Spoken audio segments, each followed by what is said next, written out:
พิ่นน่ะเฮ็ดต่ออีกเพิ่นว่านั่งอยู่นี่เป็นชั่วโมงเลยยังบ่ทันแล้วทรงผมอันน่ะประตูอเมริกานี่เนาะเพิ่นว่าเพิ่นผัวเมียเพิ่นโอ้ก็แม่นเพิ่นน่ะเอาคักๆแล้วเออรุ่นนี้นะไปดินเมื่อยมาแล้วก็ยังตัดผมว่าซั่นได้นี่โอ้คักๆๆๆเนาะมักหลาย Look at them. I cannot believe how handsome he can look. Look at this. My gosh. Wow. Amazing. Look at her. Nice. Like it? Look, very nice. Very nice.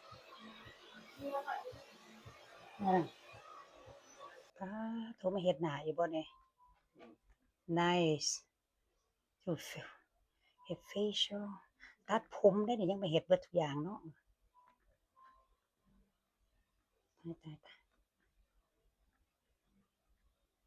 เอาคักๆเด้อเฮ้ยเด้อ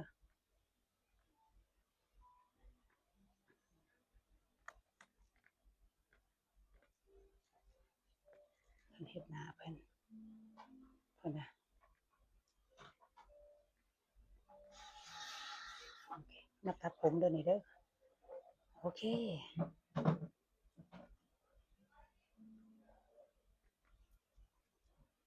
We have Marvin อยู่นี่เพิ่นบ่สิบ่ตัดผมเพิ่นว่าบ่เขาบ่เฮ็ดเขาบ่อยากท่าชั่วโมงนึงเพิ่นว่าเนาะเฮ็ดรีวิวให้โอเคตรงนี้มีรีวิวอีกได้เพิ่นว่าเพราะว่าทรงผมเพิ่นงามเพิ่นว่าเนาะขอรีวิวเด้อเพิ่นว่างามหลายแหลบล้ำเพิ่นว่าดีใจได้ที่ทรงผมงามเพิ่นว่าอันใดเอาคักๆเด้อเพิ่นสิมาจ่ายได้บัดนี้เพิ่นอยากรู้ว่าราคาเท่าใด2คนเพิ่นเนาะ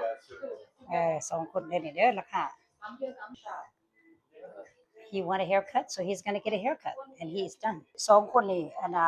ถึงเช้านี่ตัดผมเนาะตัดผมต้องเฮ็ดหลายอย่างประตูนั่นก็ตัดผมแล้วประมาณ1,200,000ถ้าเป็น1,200,000ก็มีเท่าไหร่นึงนะบ่เกิน40ปลาย50นี่ล่ะเท่านั้นเด้ถึกๆเด้อทรงผมนี่เด้องามแล้วโอเคล้าน2เนาะตัวนี้เนาะล้าน2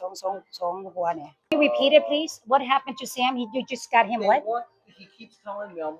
to pick him up and drop him off exactly where ต he's ายเฒ่าแซมเพิ่นว่าเฒ่าแซมมันเป็นตาหนายได้ระบุจักเราเฒ่าเนาะเราเฮ็ด Uber หั่นน่ะไปให้รับเอาเรา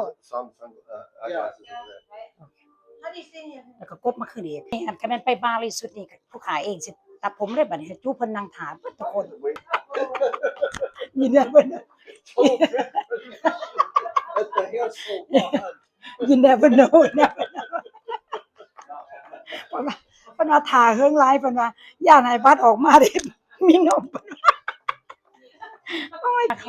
เข้าไปสวรรค์เพิ่นก็เฮ็ดเบิดทุกสิ่งทุกอย่างแต่ว่าตู้นี่บ่ได้เฮ็ดหลายแต่ไอ้บัดนี่